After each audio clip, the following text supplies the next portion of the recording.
നജ്മയെ സംബന്ധിച്ച് തട്ടമിടുന്നതാണ് നജ്മയുടെ സ്വാതന്ത്ര്യം. അത് ഇടുക എന്നുള്ളത് നജ്മയുടെ താല്പര്യമാണ്. ഇപ്പോൾ ആ വിഷയത്തിലുണ്ടായ ആ ഒരു സമരമൊക്കെ ഓർക്കുന്നുണ്ടല്ലോ, സുഹറയുടെ സമരം.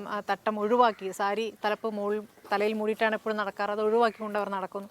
അതിനുശേഷം ചില നേതാക്കൾ നടത്തിയ പ്രതികരണങ്ങൾ, അതിനോടൊക്കെയുള്ളൊരു നജ്മയുടെ വ്യക്തമായ അഭിപ്രായം എന്താണ്? പക്ഷെ എന്നെ സംബന്ധിച്ചിടത്തോളം ഞാൻ മനസ്സിലാക്കുന്നത്, ഞാൻ ജീവിച്ച് വളരുന്ന സാഹചര്യങ്ങളിൽ ഈ വ്യക്തി സ്വാതന്ത്ര്യം എന്നുള്ള രൂപത്തിൽ തന്നെയാണ് തട്ടമൊക്കെ പ്രവർത്തിച്ചിട്ടുള്ളത്. അതിനപ്പുറത്തേക്കൊരു നിർബന്ധ ബുദ്ധിയോട് കൂടിയിട്ട് അത് ഇടണമെന്നോ ഇടണ്ട എന്നുള്ളൊരു പ്രഷർ എൻ്റെ ജീവിതത്തിലോ ഞാൻ കണ്ടിട്ടുള്ള എൻ്റെ തലമുറയിലോ കാണുന്നില്ല.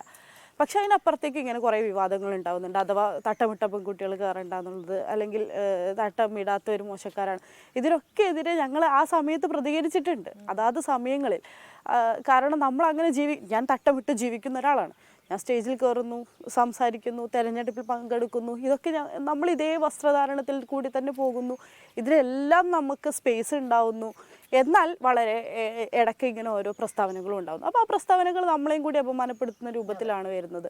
സ്വാഭാവികമായിട്ടും അതങ്ങനെയല്ല എന്ന് പറയാനുള്ള സ്വാതന്ത്ര്യവും നമുക്കുണ്ട്, ഇല്ലെങ്കിൽ അതുണ്ടായി വന്നിട്ടുണ്ട്.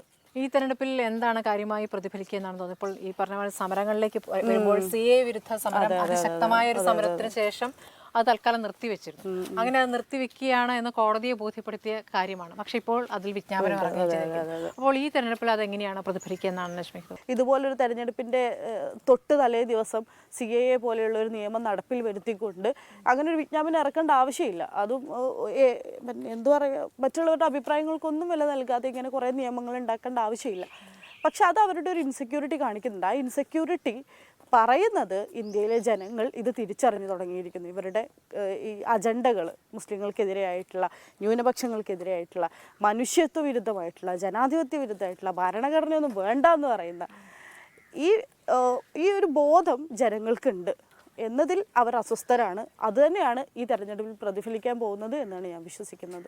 കേരളത്തിലേക്ക് എത്തുമ്പോൾ കേരളത്തിൽ എന്തൊക്കെയാണ് പ്രധാനമായും ചർച്ചയാകുക എന്നാണ് തോന്നുന്നത്? പക്ഷെ ഇവിടെ ചർച്ചയാകാൻ പോകുന്നത്, ഞാൻ വിശ്വസിക്കുന്നത്, ഇപ്പം 2 ടേമായി LDFന്റെ ഗവൺമെൻറ് അധികാരത്തിൽ വന്നിട്ട് ആ അധികാരത്തിൽ വന്ന സമയത്തൊക്കെ എടുത്തിട്ടുള്ള നിലപാടുകൾ, ഇപ്പോൾ CAA ചർച്ച വരുമ്പോൾ തന്നെ നമ്മൾ അതിൻ്റെ ഒരു പൊള്ളത്തരം തിരിച്ചറിയുന്നുണ്ട്. CAA നിയമം ഉണ്ടാക്കുന്നു, അതേസമയം എല്ലാ രാഷ്ട്രീയ കക്ഷികളും അന്ന് രാത്രി തന്നെ വലിയ പ്രതിഷേധത്തിന് ഇറങ്ങുന്നു. ഞങ്ങളിത് നടപ്പിലാക്കുന്നില്ല എന്ന് പിണറായി വിജയൻ്റെ വലിയ പ്രസ്താവന വരുന്നു.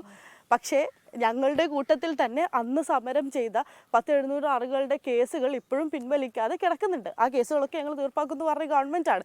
ആ ഗവൺമെൻറ്റാണ് ഇതിവിടെ നടപ്പിലാക്കില്ല എന്ന് പറയുന്നത്, ഇതിൽ ഭീതിതരാവണ്ട എന്ന് പറയുന്നത്. അതിലെ പൊള്ളത്തരങ്ങളുണ്ട്. കഴിഞ്ഞ കാലങ്ങളിൽ സർക്കാർ ചെയ്തിട്ടുള്ള ഒരുപാട് ഈ പറഞ്ഞ പോലെ മനുഷ്യത്വ വിരുദ്ധമായ നടപടികൾ തന്നെയുണ്ട്. ഇപ്പോൾ RSSനെ BJPയെ നമ്മൾ നിരന്തരമായി വിമർശിച്ചുകൊണ്ടിരിക്കുകയാണ്. പക്ഷെ അവർ ചെയ്യുന്ന കാര്യങ്ങൾക്ക് കുറച്ചുകൂടി ശക്തി പകരുന്ന ഒരുപാട് നിലപാടുകൾ കേരളത്തിൽ നിന്നുണ്ടായിട്ടുണ്ടെന്ന് പറയുന്നത് ദൗർഭാഗ്യകരമാണ്. ഞാൻ ഉദ്ദേശിക്കുന്നത് ഈ സാമ്പത്തിക സംവരണത്തിൻ്റെയൊക്കെ കാര്യം. സാമ്പത്തിക സംവരണം എന്നൊക്കെ പറയുന്നത് എത്രമാത്രം വലിയൊരു ജനാധിപത്യ വിരുദ്ധതയാണ്, അല്ലെങ്കിൽ ഒരു ഭരണഘടനാ വിരുദ്ധതയാണ്. സംവരണം എന്ന കോൺസെപ്റ്റിനെതിരാണ്. സംവരണം എന്നുള്ള കോൺസെപ്റ്റ് മരിച്ചു.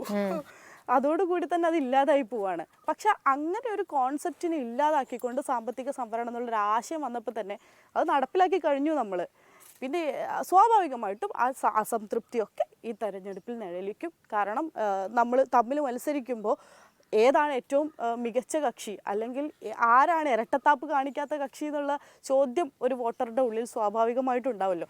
ഞാൻ വിചാരിക്കുന്നു ഇതൊക്കെ സ്വാഭാവികമായും ഈ തെരഞ്ഞെടുപ്പിലും പ്രതിഫലിക്കും.